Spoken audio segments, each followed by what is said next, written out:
O que faria o Criador da vida chorar diante da morte? Por que Jesus, que sabia que iria ressuscitar Lázaro, ainda assim se comoveu até as lágrimas? Hoje mergulharemos nessa passagem bíblica tão intrigante e reveladora.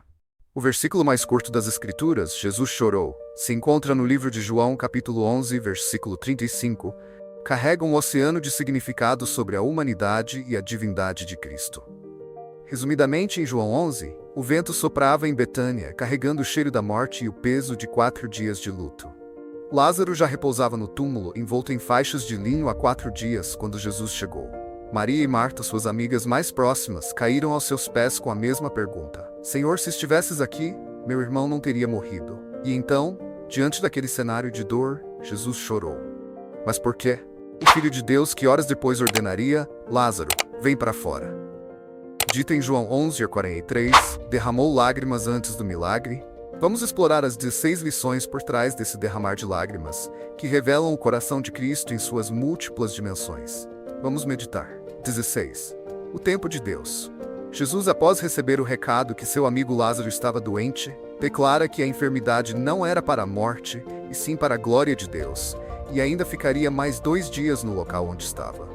Aqui temos um recado singelo de que o tempo de Deus, embora as circunstâncias aos olhos humanos podem ser de tragédia, Deus tem tudo sob controle e um plano maior. Se Jesus, na sua intimidade com Deus Pai, não tivesse tido obediência e ido assim que foi avisado, o episódio do milagre teria outra dimensão e não a esperada por Deus, pois a ressurreição de Lázaro daria início ao plano da cruz.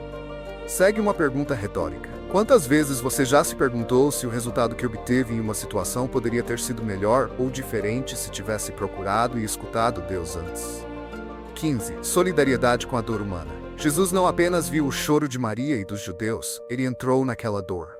O verbo grego empregado aqui é embrimaomai, no versículo 33. Indica uma agitação profunda, quase um rugido de compaixão.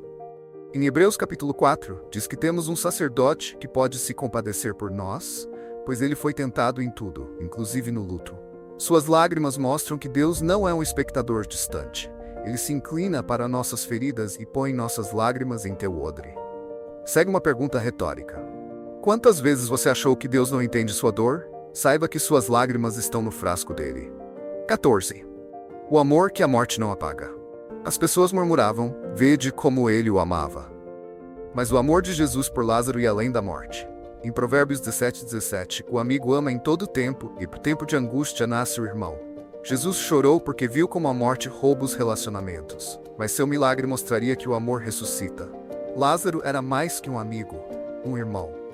Sua vida havia deixado marcas, nas irmãs que choravam por ele, nos amigos que carregaram o seu corpo. Aqui temos um dado impactante. Lázaro era tão amado e conhecido que, após ser ressuscitado, os líderes judeus queriam matá-lo novamente, para que os rumores a respeito de Jesus não se espalhassem e aumentassem ainda mais sua popularidade. Mas como será que Lázaro viveu esse período após a ressurreição? Veremos como isso se desenrolou bem ao fim do vídeo. Fique conosco até o final. 13. A tragédia do pecado no mundo. Aquele túmulo fedorento era um retrato do que o pecado fez à criação.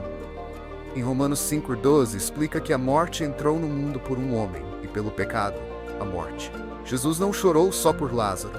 Chorou porque a morte é um invasor, uma distorção do Éden. Sua lágrima foi uma declaração silenciosa. Isso não era o plano original. 12. A tensão entre Deus e homem. Onde o colocastes? Jesus perguntou, não por ignorância, mas por empatia.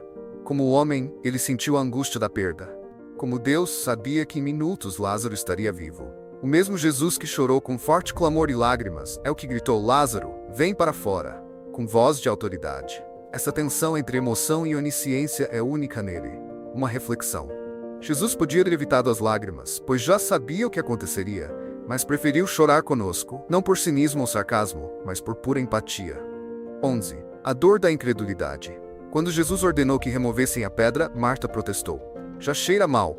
Mesmo após tantos milagres, a dúvida ainda persistia, mesmo nos que eram tão próximos a ele. Marcos 3:5 registra outra vez em que Jesus contristou-se pela dureza dos seus corações. Seu choro em Betânia também foi por isso. Ele podia ressuscitar mortos, mas não podia forçar a fé. O choro de Jesus revela a frustração divina. Até quando terei de suportar vossa incredulidade? A fé deles estava quase lá, mas quase não basta. Dado histórico para dar relevância à inquietação de Marta.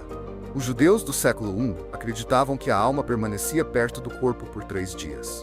Lázaro já estava morto há 4 dias. Para eles, isso significaria um sem volta.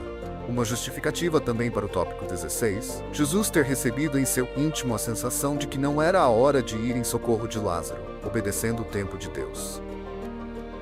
10. A sombra da cruz se aproxima. Os líderes judeus decidiram eliminar Jesus após esse milagre. Suas lágrimas antecipavam o Getsemani. Ressuscitar Lázaro seria o passo que daria início à etapa final do plano da cruz. Foi como assinar sua sentença de morte como filho do homem.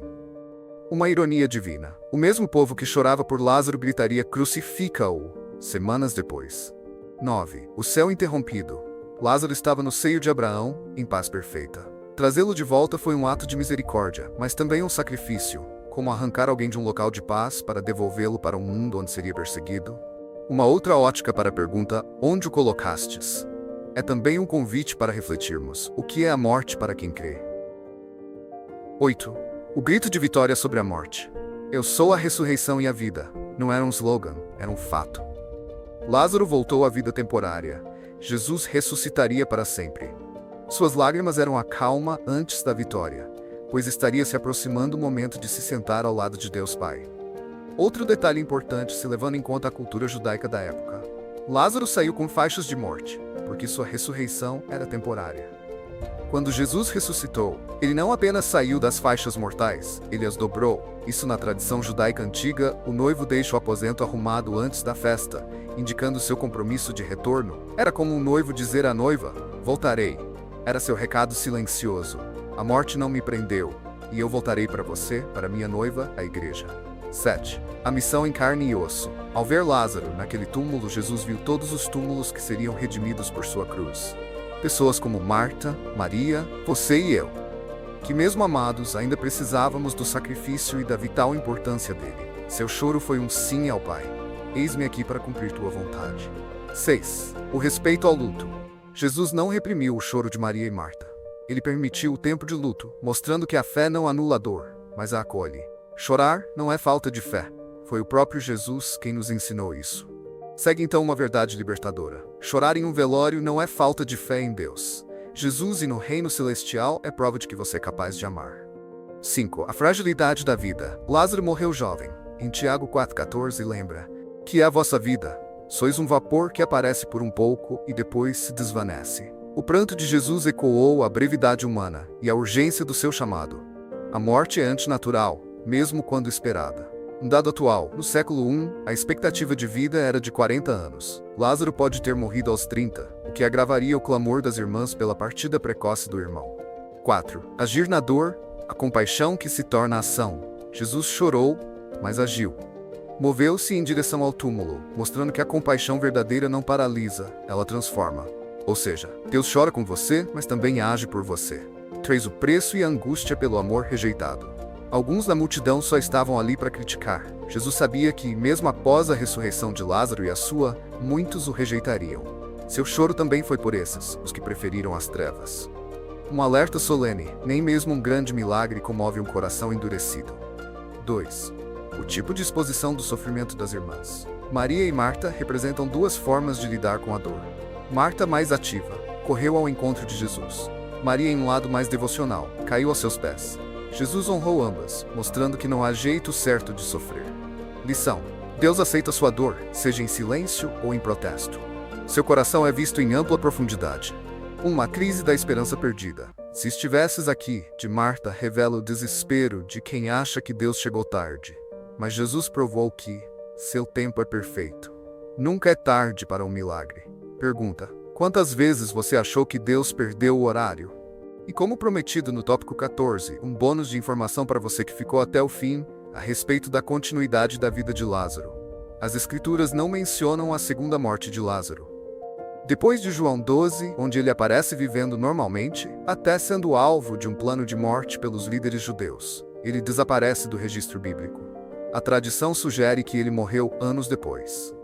Fontes extra-bíblicas, como escritos dos primeiros pais da igreja, sugerem que Lázaro fugiu para Chipre após a perseguição em Jerusalém. Tornou-se bispo em Kition, em Chipre, e morreu anos depois de causas naturais. Seus restos mortais teriam sido transferidos para Constantinopla no século IV. Bom, essas são as lições que envolvem as lágrimas de Jesus. Mas não limite o poder e profundidade de Deus. Com certeza haverão várias ainda, pois ninguém pode explicar totalmente Deus e seus planos. Jesus chorou. Essas lágrimas foram a tradução do amor de Deus em linguagem humana. Elas nos mostram que Jesus chora com você no luto, desafia a morte com autoridade. Escolheu sentir dor para curar a sua. Deus não é indiferente, ele entra na nossa dor. A morte não é o fim, mas Jesus a venceu por nós. Chorar não é fraqueza, foi o Filho de Deus quem nos ensinou a derramar a alma. O único Deus que pode saber o que sentimos, pois sentiu enquanto Filho do homem todas as emoções de uma vida terrena. Se hoje você está diante de um túmulo, de luto, desespero ou incredulidade, lembre-se, o mesmo Jesus que chorou em Betânia está chorando com você. E ele ainda diz: eu sou a ressurreição e a vida. Quem crê em mim, ainda que morra, viverá. Esse é o Evangelho de um Deus que chorou por nós, para que um dia ele enxugue todas as nossas lágrimas. Não se esqueça, se gostou, deixe seu comentário, dê seu like, inscreva-se e compartilhe com alguém que precisa saber que Deus coleciona cada lágrima sua. Até o próximo vídeo. Deus abençoe sua vida.